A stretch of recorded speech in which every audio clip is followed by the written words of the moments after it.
There's a war on men. And I know, I get it. Some of you out there are probably like, no, it's not. It's a myth. No, it's actually very true.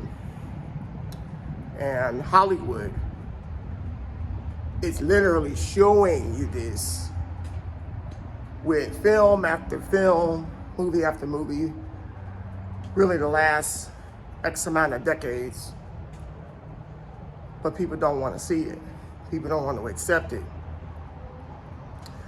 I was looking on social media the other day, and I see that they are coming out with another Expendables movie. Now, I'm an action guy. I love action movies, adventure movies, stuff like that. I love it. I've always, since I was a kid. I love it. But one thing I've noticed is that you don't see that anymore. You don't see it anymore in modernized movies. And the only time you see a movie filled with action and adventure, masculinity, is when they take these actors who are like 60, 70, close to 80 years old from previous generations. In the Expendables 4, I looked at the cast and I was like, I can't believe what I'm seeing right now. I had this talk with my wife. I'm like, how is it these guys are still doing this? Now, God bless them for them to be in good enough health to be able to still do these action scenes. Sylvester Stallone, Dolph Lundgren, Jason Statham, and a handful of others who are like considered to be senior citizens. And I was reading a Facebook post this morning, and this guy was like, why are they still utilizing actors that are like 60, 70 years old for these action movies? And I told him, well, the answer to that question is very easy. There aren't any more masculine men, especially in Hollywood. It doesn't exist anymore.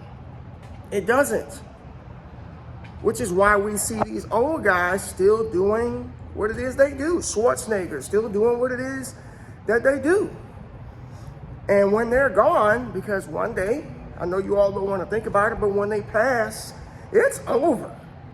You won't see any more action movies at all, because Hollywood has emasculated, society has emasculated men to the point that it's toxic if you are, showing your guns or showing a little bit of attitude. You know what I'm saying? They're saying that it's toxic, that you're being aggressive. Like, I don't understand. Like, when it comes to going to war, for instance, soldiers have to be tough, gritty to get the job done. That's what always worked in all of the wars in which the United States fought. Not just the United States, but, militaries across the world. They use men with grit and mental toughness and strength to be able to fight these battles, not soft, effeminate, weak men who are confused about what it is they think that they are. Well, I'm not don't consider me the gender that I was assigned at birth. Like, when you start talking like that, lost. Anytime we start talking about there's a war on men, people want to shut it down. I was just having a conversation with two gentlemen about this the other day, that we are supposed to be robots in society. Like, we can't have a voice, like we can't express our emotions, like we can't tell people that we're tired because we're going to be looked at as we're weak. How is it society expects for us to be strong and durable, but then when you show it in particular ways, they want to call it toxic? I don't understand. So you want me to be strong, but the way you want me to be strong, which is unrealistic. But when I show you actual strength, actual mental grit and toughness, And aggression, you want to say is toxic. I just don't understand what direction are we going here. There's just a lot of confusion. But there definitely is a world, man. And I want to tell you guys out there, look, society don't run nothing. Just stay who you are. Keep pushing forward. Because if we give up, that's it. And the older generations are dying.